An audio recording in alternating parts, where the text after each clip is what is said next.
Sabi dito sa comment, isipin mo na lang yung mga sikat na personalidad pinapatos yung sugal, meaning lang yan mababa talaga ang opportunity dito or sadyang palakasan ng sistema. Well, naiintindihan ko yung frustrations nyo.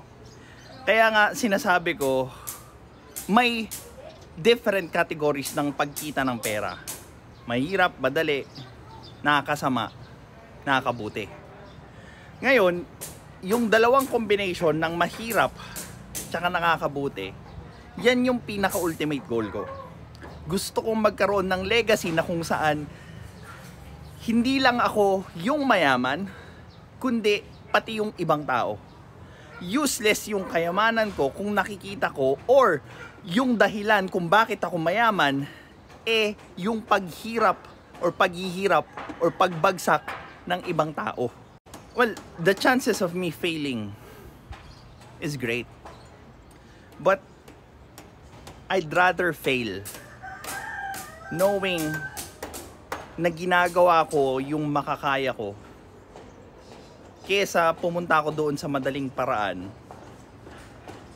na again, mayaman nga ako, but yung cost para yumaman ako yung posibilidad na mawasak ko yung buhay ng ibang tao. Lalo na doon sa mga taong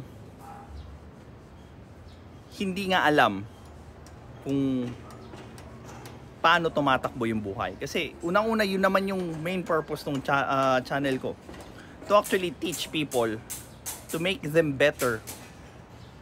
But how can I teach them if ako mismo yung magpo-promote nung mga bagay na makakasama sa kanila? And again, not everyone can actually hold doon sa thinking na dapat mautak ka.